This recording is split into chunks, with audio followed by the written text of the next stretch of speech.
আল্লাহ রসুলের একটা গাধা ছিল, নাম ছিল ইয়াফুর।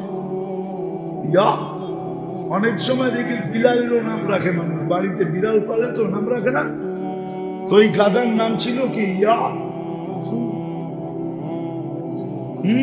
গজওয়ায়ে খায়বারে আল্লাহ রসুল পাইছিলেন, পান্ত নাই, গাধা দৌড়াইতে দৌড়াইতে আইসা আল্লাহ রসুলের সামনে বসে, ইয়া রাসূলুল্লাহ, আমার পূর্বপুরুষের পিঠে নবী ব্যতীত কেউ উঠে নাই, আমি চাই আপনার খেদমতে থাকতে। গাদার পূর্বপুরুষের পিঠে নবী ছাড়া কেউ ওঠে না, আমি চাই আপনার আরবিতে বলতেছে। সাহাবার তাকলাইগা গেছে, এখন পর্যন্ত মালে গনিমত তাকসিম হয় না। সাহাবাদেরকে জিজ্ঞেস করছে, কি বলো তোমরা? বলি, ইয়া রাসূলুল্লাহ, আমরা দাবি ছেড়ে দিলাম, এটা নেন। তা আল্লাহর রসুল কখনো চড়তেন, কিন্তু সবচেয়ে বড় কাজ নিতেন দূত হিসাবে। গাদাল সমস্ত সাহাবাদেরকে চিনতেন আর বাড়ি চিনতেন। একদিন আল্লাহ রসুল বলছে, উমরকে ডেকে নিয়ে আসো। তো দৌড়াইতে দৌড়াইতে যে দরজার ভিতরে মারছেন ঠক মাথা দিয়া। উনি দৌড়াই এসে দরজা খুলছেন, দেখেন ইয়াফুর দাঁড়ায় আছে, মাথা দিয়া ইশারা দিছে ডাকে। উমর রাদিয়াল্লাহু তাআলা আনহু দৌড়াইতেছে আর ও দৌড়াইতেছে, সবাই শোয়া নিছে। আল্লাহর রসুল যেদিন দুনিয়া থেকে চলে যায়, ইয়াফুর সইতে পারে নাই। সে মদিনার গলিতে ছুটতে ছিল আর আকাশের দিকে দেখা চিৎকার দিতেছিল। তার জানা ছিল না যে সামনে কুয়া ছিল, ওই কুয়ায় পড়ছে আর চিরদিনের জন্য ইয়াফুর এখানে দাফন হয়ে গেছে। আজকে উম্মত আদর্শ ছিল, আদর্শ মানে না। তাইলে কি আর যুবক এই স্টাইলে চুল কাটতো? তাইলে কি আর মা বোনরা এই ডিজাইনে চলতো? আমি তো বাংলাদেশে শহরে আজকে বলতেছি, আমাকে কোনো বাংলাদেশের মেয়ে দেখাইতে পারবে না চিঠি লেখা যে আমার বাসর ঘরের সাজ ফাতেমার মতো ছিল। কোনো হুজুরের বউ বলতে পারবে না, চ্যালেঞ্জ। আমিও বলতে পারবো না, কিন্তু উচিত ছিল বাসর ঘরের সাজ ফাতেমার মতো। ফাতেমায় কি বাসর ঘরে সাজে নাই? না সাজ ছাড়া আলীর কাছে চলে গেছে? হ্যাঁ, বলেন এই সাজের কথা কেন বলেন? কিয়ামতের দিন যখন ফাতেমার হাতে আল্লাহ ঝান্ডা দিবে আর বলবে, ফাতেমা তোর মেয়েদেরকে নিয়ে চল জান্নাতে, তো আমার এই মেয়ে, আমার এই মা, আমার এই বোন ছুটা যায় ফাতেমার পাশে দাঁড়াইতে পারতো। ফাতেমা রাদিয়াল্লাহু তাআলা আনহা যদি বলতেন, তুই কোত্থেকে আসলি, কে? বলতো, আমি তো বাংলাদেশি, আমার কাছে কিছু নাই বটে, কিন্তু আমি বাসর রাতের শ্বাসটা আপনার মতো ছিল। এই আশা নিয়ে দাঁড়াইলাম যে আপনি সবাইকে জান্নাতে নিয়ে যাবেন, আপনার নেতৃত্বে আমাকেও যদি একটু নিয়ে যান। এই সুযোগ তো ছিল। যুবকরা যদি নবীর আদর্শে চুল কাটতো, 50 টাকা 100 টাকা দিয়া 400 টাকার মিষ্টি যদি বিতরণ করতো, তো যুক্তিগত ছিল। বলবেন কিভাবে যুক্তিগত? আরে নবীর আদর্শে চুল কাটলে প্রত্যেক চুলের বিপরীতে একটা নেকি পাবে না? পাবে না? হ্যাঁ, এই খুশিতে মিষ্টি যুক্তিসঙ্গত না অযুক্তি? দুনিয়াতে যদি পাশ করে মিষ্টি খাওয়াইতে পারে, তো এটা পারবে না? হ্যাঁ, আরেকটা তো রয়েই গেল, কিয়ামতের দিন যখন নবীজির সাথে দেখা হবে, তো যুবক হাত পাততে পারতো। আল্লাহর রাসূল যদি জিজ্ঞাসা করে, হাত বাড়াইলি কেন? হাউজে কাউসার তো পান করায় দিলাম। আবার হাত ফেললি কেন? বলে, হাউজে কাউসার তো প্রাপ্য ছিল, পান করায় দিলেন, কিন্তু আপনার আদর্শে যে চুল কাটলাম, ওটার জন্য কি দিবেন? দেন না। মা বোনও তো বলতে পারতো, আপনার আদর্শে যে সাজলাম, কি দিবেন? দেন না। আপনার আদর্শ মতো যে চললাম, কি দিবেন? আমরা তো বলি, কোরআন এটাই ইঙ্গিত দিছে, ইন তাসখারু মিন্না ফাইন্না নাসখারু মিনকুম কামা তাসখারুন। আজকে তো আমার সমাজ আমাদের উপরে আঙ্গুল উঠায়। কতজনে দূরে বৈশাখ গাল হাসতে থাকে মোল্লাদের কথা শোনা, ঠিক না? হাসেন, কালকেও আমরা আল্লাহর সামনে হাত পাতবো। এই দাড়ি কাটার ব্যাপারে আমাদের কোনো বিরোধ, আমাদের কোনো অসুবিধা ছিল না, আমরাও তোমাদের মতো হইতে পারতাম, কিন্তু আল্লাহর জন্য হই নাই। আমরাও তোমাদের মতো প্যান্ট শার্ট পরতে পারতাম, আমাদেরকে কি মানানসই হতো না? গায়ে কি গোস্ত নাই? হ্যাঁ, সারাদিন তো প্যান্ট টানতে হতো না। আমরা তো দেখি কতজনকে সারাদিন প্যান্ট টানতে হয়। আমাদেরকে প্যান্ট আনতে হবে না। মাদ্রাসাগুলো দেখেন প্যান্ট পরলে মানানসই হতো, আমরাও পড়তে পারতাম, কোনো বাধা ছিল না। কিন্তু ওই যে একজন আছে না, আর মদিনা মুনাব্বারা আর একজন আছে না, এই দুইজনের দিকে তাকায়া পড়ি না। কিয়ামতের দিন বলবো এটাই, হ্যাঁ হ্যাঁ এটাই বলবো, কসম খোদার এটা বলবো যে কোনো বাধা ছিল না। ইচ্ছা স্বাধীনতা তো সবাইকে দিয়া রাখছিলেন, আমিও ইচ্ছা মতো চলতে পারতাম, কিন্তু আপনার দিকে তাকাই তো চলি নাই। কি দিবেন দেন না, মদিনাওয়ালার কাছে করবো, আপনার দিকে চাইলেই তো পারি নাই। কি দিবেন দেন না, নাইলে লোক আমার উপরে আঙ্গুল উঠাইতো কেন? আমার বংশগুলি তো কোনো খারাপ না। পরিচয় দিতে আসিনি আমি এখানে, পরিচয় দিলে চিনবেন। পরিচয় দিতে হবে না, আমি পরিচয় দিতে হবে না আমাকে। নাহলে আমরা তো এই সমাজে ট্যাক্স দেই, ঠিক না? বাংলাদেশে আমরা ট্যাক্স হোল্ডার নাগরিক, ট্যাক্স দেই, ট্যাক্স। এটা মনে করেন না মোল্লা ট্যাক্স দেয় না, ট্যাক্স দেই, ফাইল আছে ট্যাক্সের, সবকিছুর ট্যাক্স দেই। বিনা পয়সায় বাংলাদেশে থাকি না। মনে করছে হুজুররা সব বাসা কাটাল, ঠিক না? কিন্তু করি না কেন? ওই যে বললাম না। এই জন্য শেষ কথা, আসেন, আপনি চিনেন না আবু তালেবকে?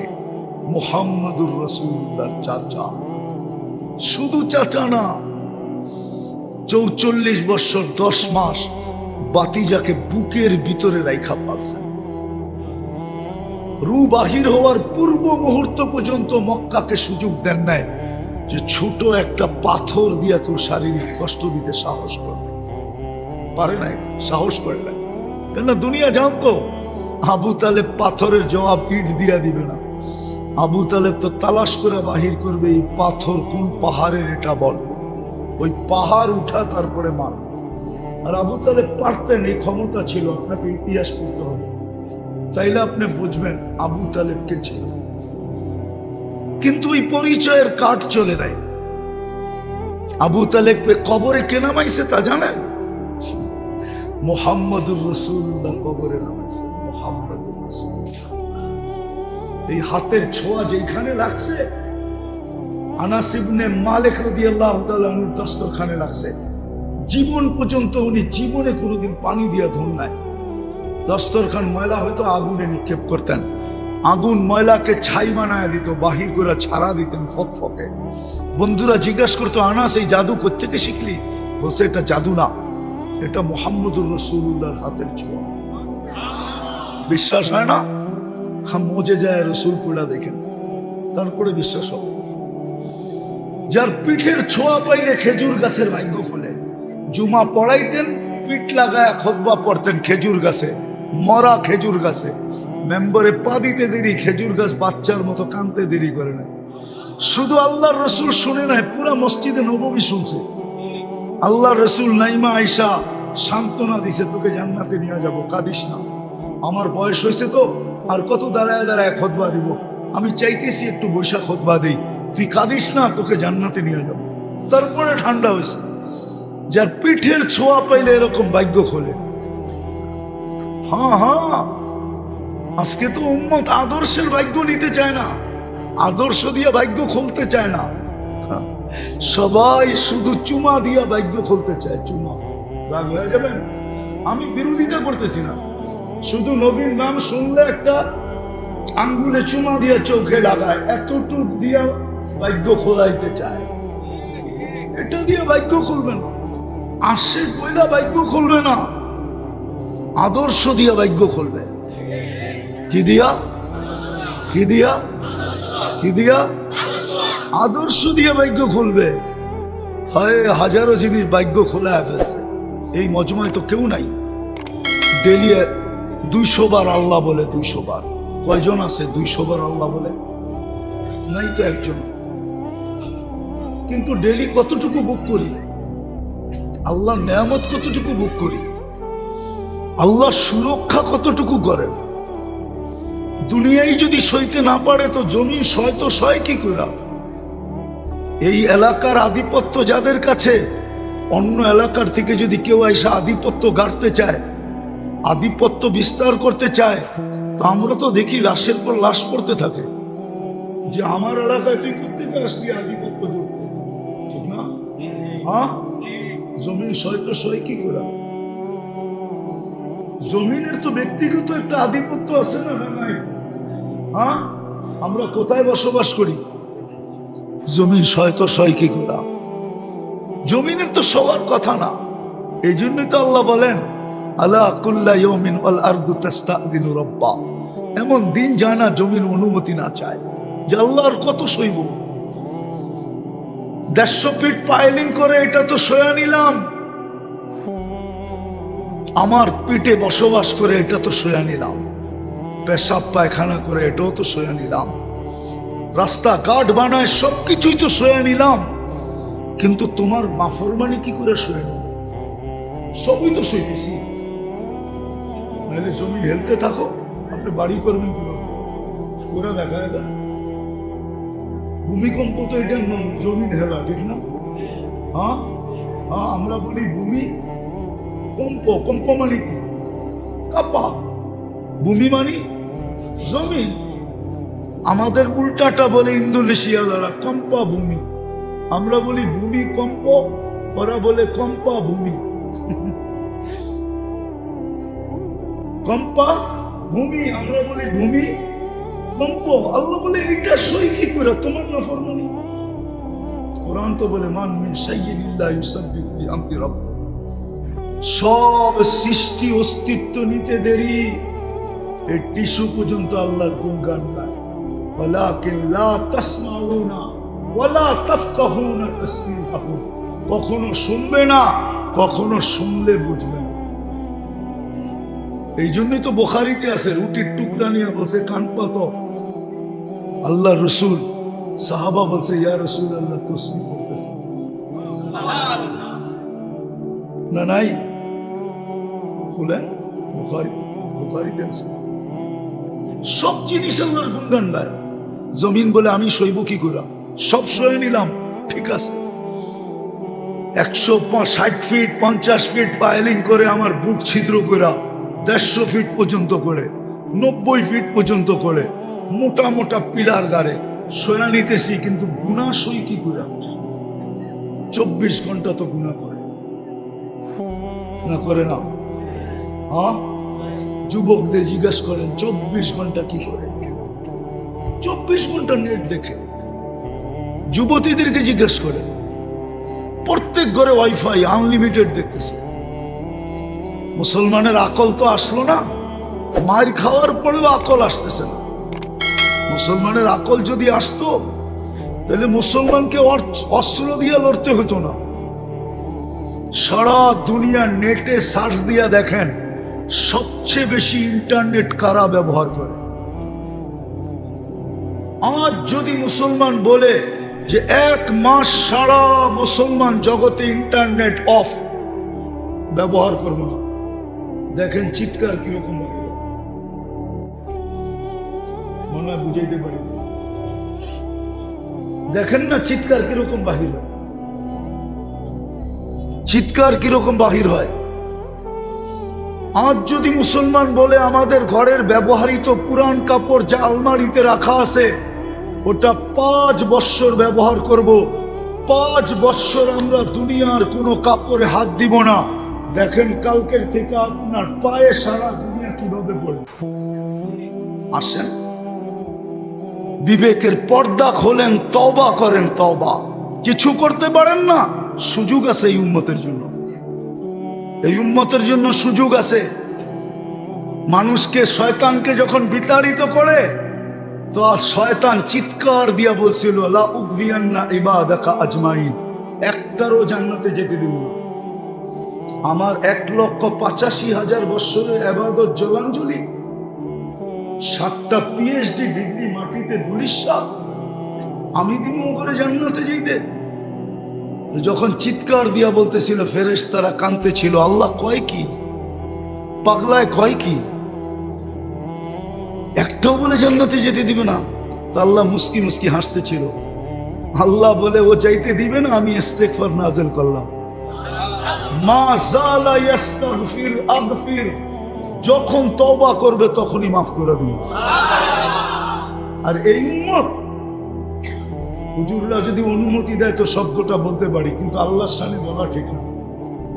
বলমু আদম আলাইহিস সালাম বলতেছিল একটা ভুল করছি, জান্নাতে বাইর করতে দেরি করে নাই।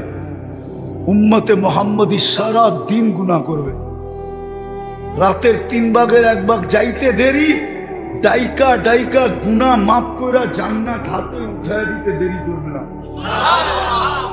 কেমন পীড়িত উম্মতে মুহাম্মদীর লোক, কেমন পীড়িত, কেমন ভালোবাসা, কেমন মোহাব্বত, কেমন কি, হায় হায়,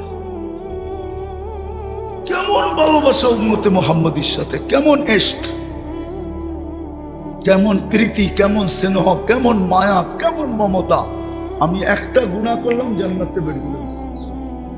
একটা ভুল করলাম, গুনাহ না ভুল, আর এরা গুনাহ করবে রাত্রে ডাইকা, গুনাহ মাফ করে জান্নাত হাতে উঠে দেয়। বিশ্বাস হয় না? এখন আল্লাহ ডাকতেছে, বুখারীতে আছে, হাল মিন মুস্তাগফির ফাগফির আলা। রাতের 3 ভাগের 1 ভাগ যখন অতিবাহিত হয়ে যায়, হয়ে গেছে অনেক আগে, আল্লাহ বলে, কে আসিস, মাফ চাবি, আমি মাফ করে দেব। হায় হায় হায়। এই জন্য আসেন আজকে ইস্তেগফারকে নিজের সঙ্গী বানাবেন। কে কে বানাবেন? চলেন যাত্রাটা এখান থেকে শুরু করি। করবেন? তাহলে হাত উঠায় বলেন, আল্লাহ অতীত থেকে তওবা করলাম। বলেন বলেন, আপনি আমাদের গুনাহ মাফ করে দেন। নামান আর আজকের থেকে অভ্যাস করেন, ঘুমানোর আগে শুধু এতটুক বলেন, আল্লাহ আমি তওবা করে ঘুমাইতে চললাম। ঘুমেরতে উঠা বলেন, আল্লাহ আমি তওবা করব। এতটুকু পারবেন না? যুবক তোমরা পারবা না? পায়ে হাত দিয়ে বলি, সারাদিন যা করো আমার কোনো আপত্তি নেই, কারণ আল্লাহ তোমার উপরে চকিদার সেট করে রাখছেন। আমাকে চকিদারি করার ওইখানে কোনো প্রয়োজন নেই। কিরামান কাতিবিন ইয়ালামুনা মা তাফআলুন মা মিন কওলিন ইল্লা লাদাইহি রাকিবুন আতীদ ইয়ালামু খাইনাতুল আয়ুনি ওয়া মা তুখফিস সুদূর। 3 ধরনের চকিদারি তোমার উপরে চলতেছে। আমার চকিদারি করার কোনো দরকার নাই। তুমি সারাদিন কি করো, কিন্তু তোমার পায়ে হাত দিয়ে বলে ঘুমানোর সময় তওবা করে